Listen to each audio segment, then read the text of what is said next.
Bismillah ya, Pak. Ayo coba.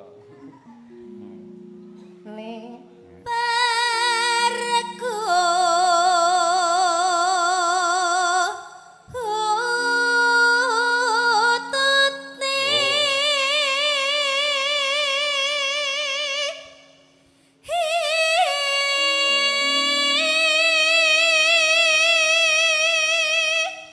Kutut iki lek sik utuh ya kaya ngene, banter tenan. Heeh, wulune sik utuh. Lek bukese wis brodol kabeh wulune kok. Ha iya.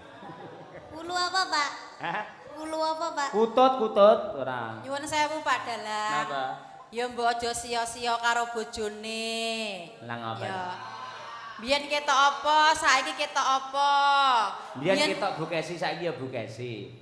Lha mbiyen iki to jaman aku sak padha niken ku ya suaraku ya kaya bledek ngono kuwi. Gandeng saiki wis manak papat ya mergo mbok anaki kuwi mau ya wis Akhirnya brodol kabeh. Ayo.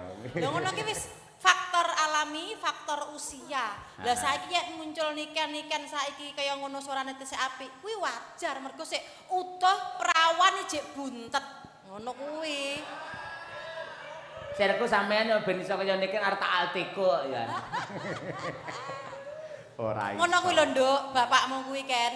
Apa? Lek karo ibumu ngono kuwi lho, senenono. Lek enek apa jenenge? Ning ngarepe wong akeh ngene iki ibumu ketok napa biyen jaman sepadha gandrunge karo ibumu. Ben bengi ning kos-kosan.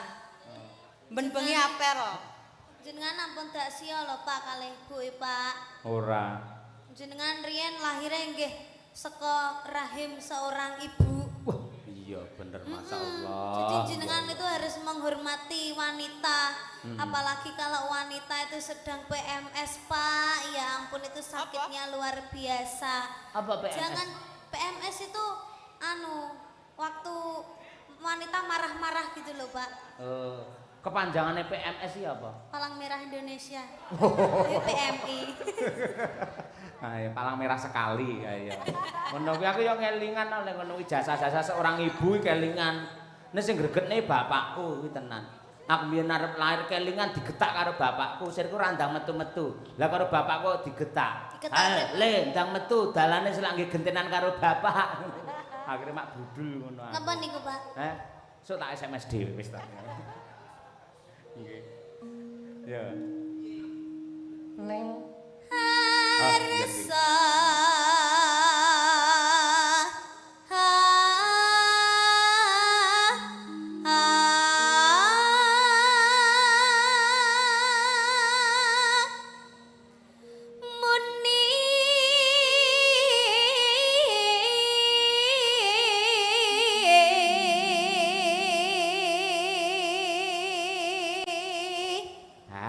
Kaya sik kelingan tembang-tembang ini iki to, Nduk. Bismillah, Pak. Nah, tenan. Lek ngene iki jan kowe kaya sinden tenan. Wis jan kaya madangkara tenan ngono lho. Kapan-kapan mangkat konjaten bareng bis karo kanca-kanca ngono ya. Nggih. Mendah le ketok kaya widodari tenan kowe. Bayarannya ampun dipadakne lho, Pak. Ora bakal mesti tak bedake dhewe. Nah, gaweamu ya tak tambahi rampung wayangan musungi debok ngono kuwi. Ayo minta apike. Ayo. Ning plang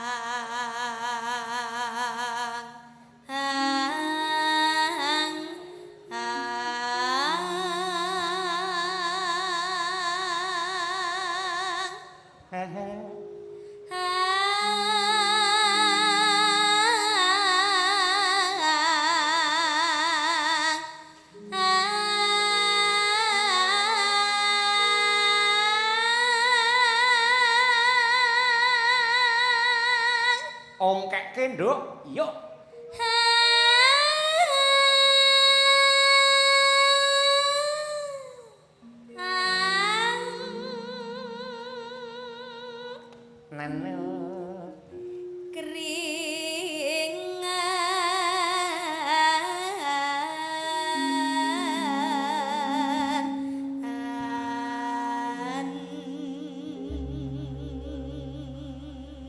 Nyinden wis becik, njoget ya wis apik, dadi jaranan ya wis bergas, main ketoprak ya wis pinter, Sing kurang siji dalang.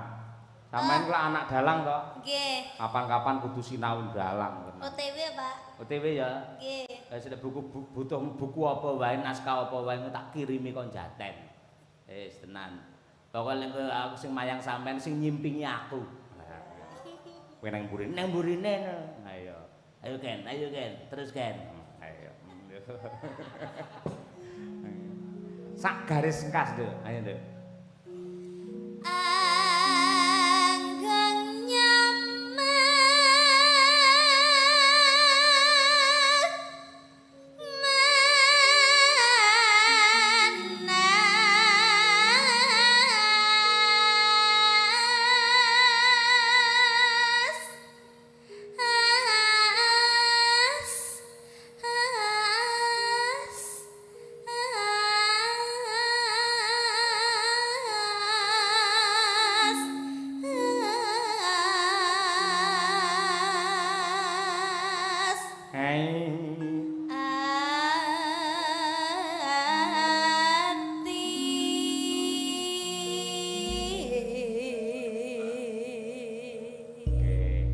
Iki swara bledek, Bu Kesi mau swara guntur, oper Mbak Lia swara banyu. Ayo Mbak. Coba. Halus sih coba nggih. Men manggung coba.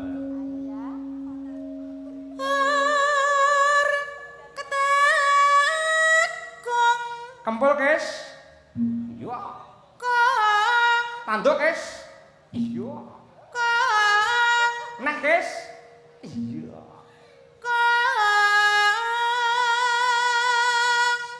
Meleh, Kes.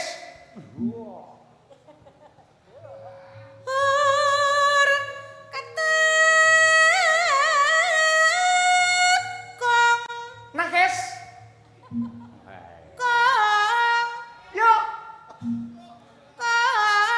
Nah, Kes.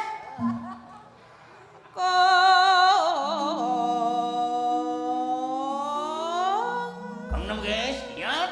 Anggindas, Kes. Ayo. Dengkelmu mlocot ya ora, tabuhe pirang-pirang. Lho kreasi kok. Kreasi ora ngono kuwi. Ora iso. Ngawut ya ora nggih. Mulih Bali ya, ya Bali ya. Ya. Mangga, mangga, mangga, mangga, mangga, mangga, mangga, mangga, mangga, mangga, mangga, mangga,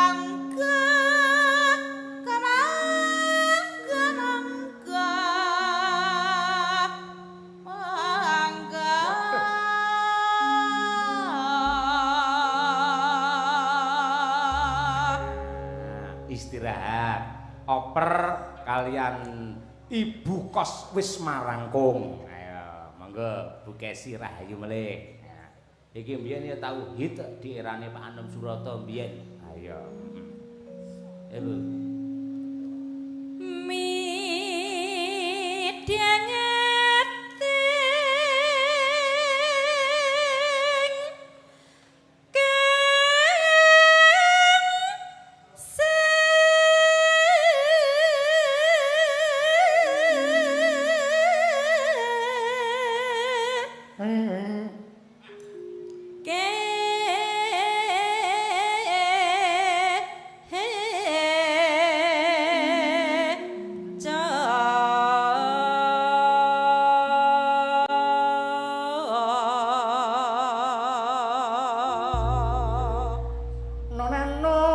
Ya Bu.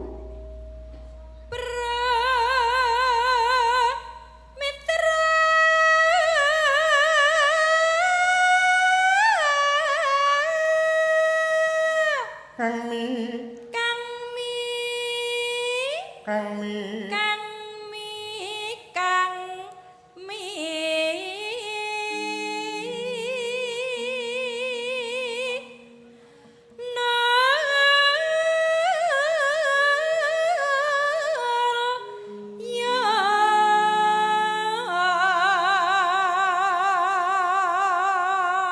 Sugeng lenggahipun Bapa Hanafi. Ya. Sugeng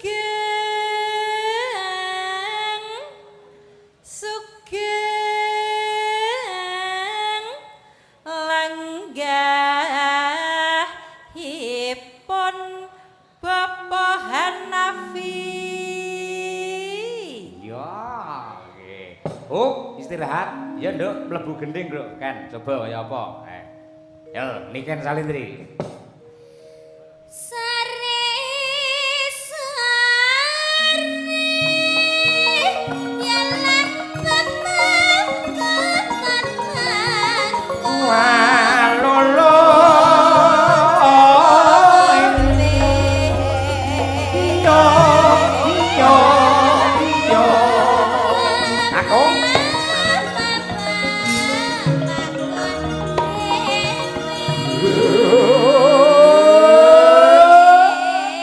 Putri.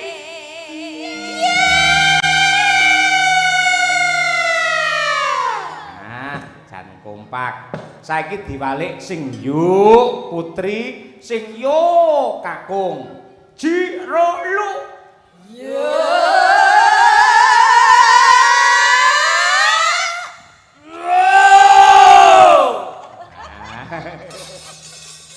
Semangat banget kok. Ayo. Nanduk kan ya nah. Yo coba ya apa? Nggih. Omben.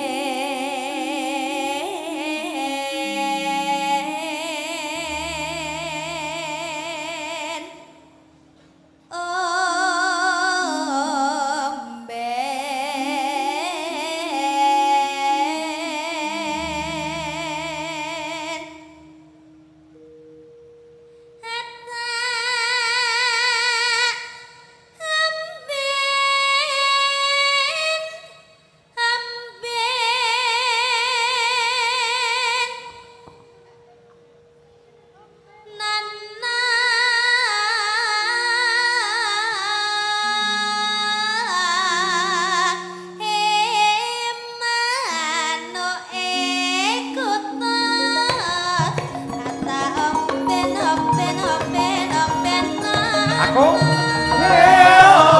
Putri aku Kor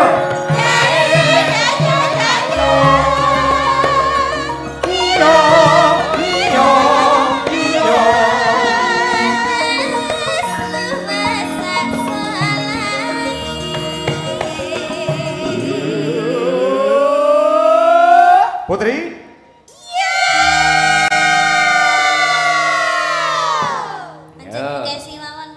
Dalam? Lanjut Bukesi mawon. Nggih, serku ya pancen ngono kok. Aku ki 10 menit ora krungu suarane mbokmu awakku meriang. Ayo ngono. Nganti kaya ngono kuwi lho.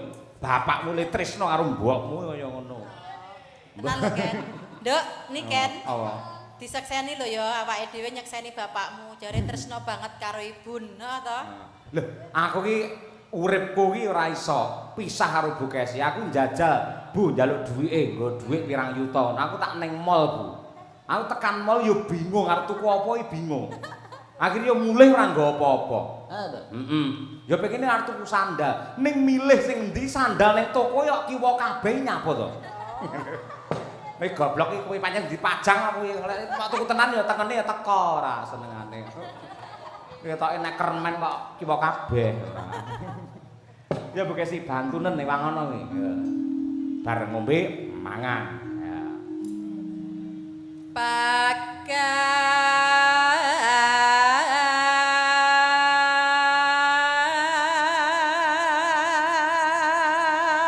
Kon dhuwur Bu senengamu. Yuk. Beh aja ngono to, marai kelingan sing ora-ora ngono lho, Pak. Cengkoke ora. Ayo. Sakane ibu-ibu lho. Sinang mburi ki ada kudu ngireng keleng guyu ngono lho. Guyu ae dhewe iki lho. Ayo.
dia langit cilik Wah.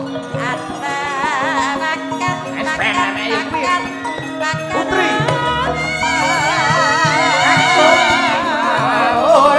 Putri.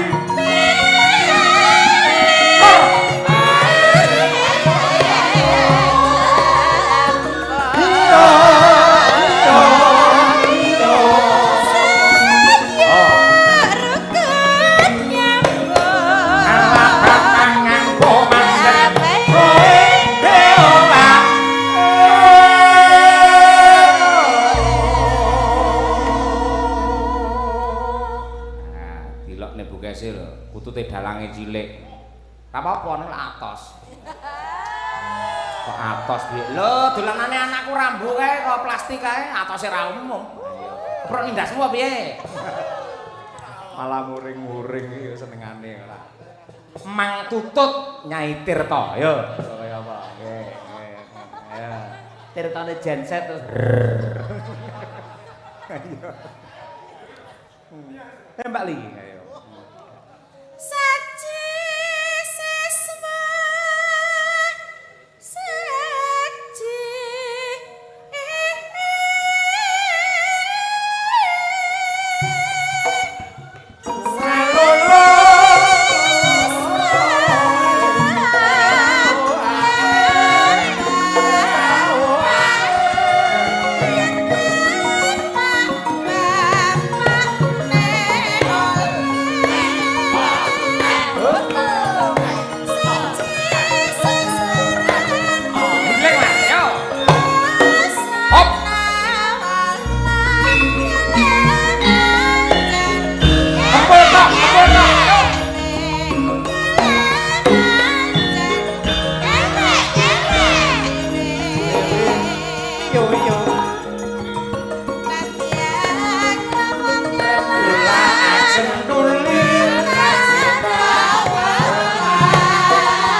Uwit klapa manglung ora-ora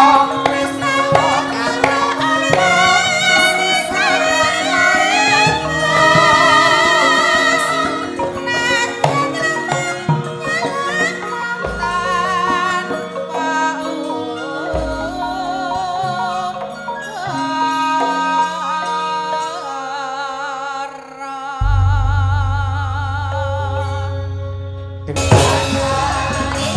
perintah apa?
sambil menyelam minum air karo metu nggen gara-gara sisan gawe minangkani pamundhut sing dadi klangenane Bapak Haji Hanafi Mas Gareng. Iki mau pepiling ya, Truk? Nggih, karya Abdi Solo Romo Haji Anom Surata. Oh, kaya ngono kuwi. Nggih. Ingkang intisarinipun kula lan panjenengan nderek mangayu bagya Ambalwarsa PT Puja Perkasa ingkang kaping 16. 16 niku angkane 1 kalih 6, 1 karo 6 yen dijumlah dadine 7. Mugi-mugi sedaya keluarga ageng Puja Perkasa tansah pikantuk pitulungan saking Gusti ingkang nyipta jagat. 7 niku yen basa Indonesia dadi 7. Mugi-mugi tujuanipun Bapak Haji Hanafi tansah dipun berkahi dening Allah Subhanahu wa taala. Mekaten. Ngono ya, Truk. Nggih, ngoten niku. Intine tasyakuran ya, Truk. Nggih, syukur. Yen enten tembung asakur nika yektine berasal dari kata sakara ingkang tegesipun pujian atas kebaikan, Gong. Ngono. Ya, ngono kuwi. Allah asakur artinya Allah menghargai dan memberi balasan atas seluruh amal kebaikan hambanya. Allah memberikan balasan dan pahala yang banyak serta berlipat ganda atas ketaatan dan ibadah para hambanya. Mula syukur kuwi tegese atur panuwun marang Gusti Allah awit kanikmatan ingkang wis diparingake.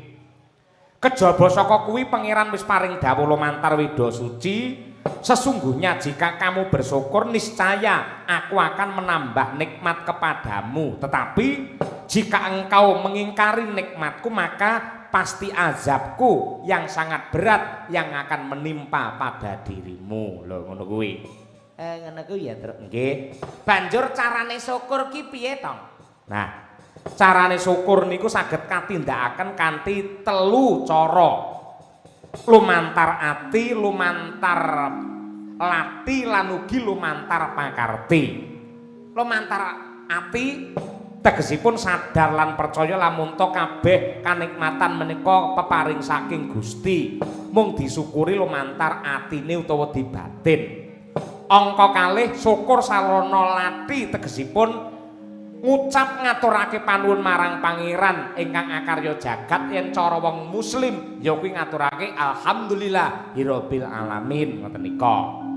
Syukur sarana pakarti niku syukur sarana tumindak. Ya kuwi kanthi nindakake perintah lan ngedohi larangane pangeran lan nggunakake kanugrahan saka Gusti mau kanggo srana kabecikan kaya Bapak Haji Hanafi iki diparingi rejeki ingkang melimpah ruah dening Gusti Allah, ora kagem pribadine dhewe, ora mung kagem keluargane dhewe, ning dilimbarake kangge nyenengake para warga masyarakat kabeh. Tur anggene ngawontenaken hiburan mboten namung dalu menika, benjing dalu menika tasih wonten musik dening Cak Percil CS. Lho kaya ngono kuwi. Luar biasa. Nggih, kados mekaten menika. Yes ngaturake panuwun ya, Truk. Sak kadaring laku, sak gaduking pikir awake dhewe ngaturake semampune wadene ana kurangi ya nyuwun gunge samudra pangaksami. Ya, pancen kaya mengkono sing bener. Nah, larasipun slendra pathetipun menyura. Wah, nggih. Upamane tetep ngaturaken pamundhutipun Bapak Haji Hanafi. Cetha lamun to panjenenganipun menika pancen piyayi ingkang remen kalian klasik, piyayi ingkang remen kalian tembang-tembang ingkang alus-alus, buktinipun kepareng ngersakaken kutut manggung. Nah, menika. mongko wis pirang-pirang taun ya Truk ora metu kutut manggung mergo kalah karo tembang-tembang saiki. Mula gandeng iki dikersake karo Bapak Hanafi karo nggih kangen-kangenan karo nggih ndudah mutiara kependem. Oh iya, banjur sing nembang apike sapa Mas Gareng? Wis sing diratakake wae. Engko Bu Kesi ya melu nembang, Genduk Niken Salindri ya melu nembang, terus Mbak Lia Sundari ya melu nembang lan liya-liyane. Oh ngono. Sing miwiti sapa dhisik? Tak nyuwun pambiyantu karo ya kuwi Ibu Sukesi Rahayu men mbukani miwiti luwih dhisik. Oh iya. Kaya ngono kuwi. Monggo Bu Kesi dipun aturaken dumateng Bapak Haji Hanafi sumrambahipun para pinisepuh, para lenggah ing tasih kepareng wungon mapan wonten ing pendopo Yayasan Sumodiningrat ing Menawan Merak Kecamatan Dempet Demak mriki. Nah, ngono. Mangga Bu Kesi, yuk.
Istirahat sebentar, ya genti anak wedok, ya nduk. Niken. Iki kok dipleter kon nembang terus ora apa-apa. Lho, bocah kuwi waton awake sehat, gulune sehat. Yen kon nembangi malah semangat, yen ora nembang dhewe malah ngantuk. Apa? Iya, dhewe wis curhat karo aku ngono kuwi. Kulane mboten nembang mripat kula iki kaya dipulut, Pak. Leres, Pak. Ah, ta. Nggih. Lek kon nembang lak wis seneng ta, Nduk?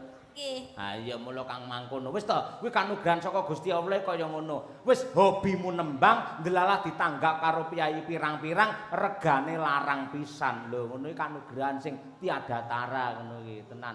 Ora angger sinden iso kaya ngono kuwi, Nduk, ora. Ha iya. Coba sik kelingan ora lek nembang bangsane tembang-tembang saiki, dek apik iki memper. Coba kaya apa? Saiki ngene iki. Ha iya. Anggone sing tak sayang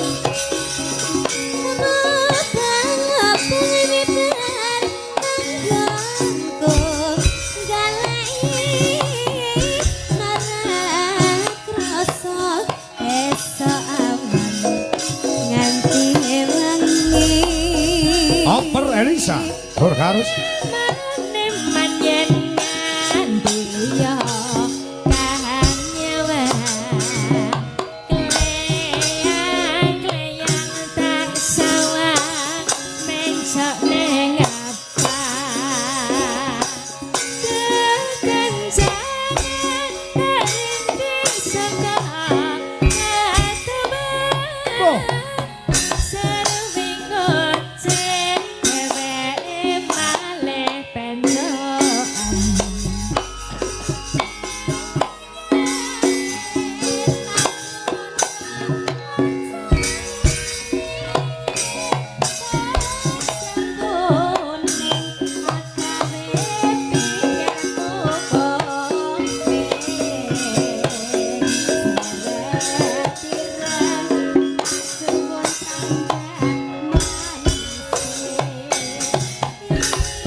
Dangdute tetap kendang ciblon.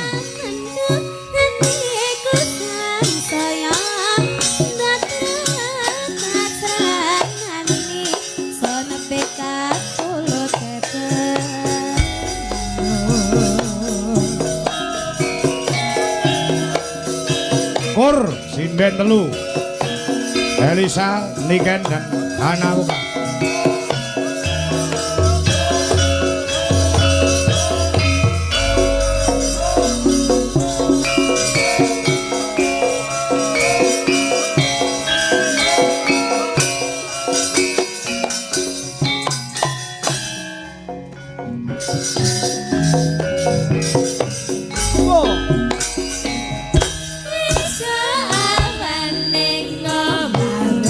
Ora rasa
diraske Sri Huning nganggo jaipong. Sak aramban.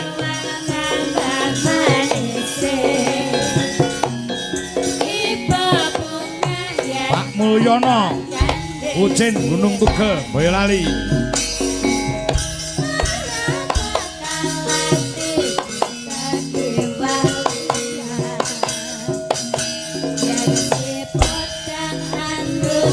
Pak Marsono Pilang Kenceng Madiun. Nyuwun Sri Huning Musika Tuban. Yo.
bojoku. Dhuwur nek didekno, Nduk, nek diturokno padha-padha. Wis to. Ayo, Nduk Ken, ayo Ken, buat celuk Ken. Nah. Yuk.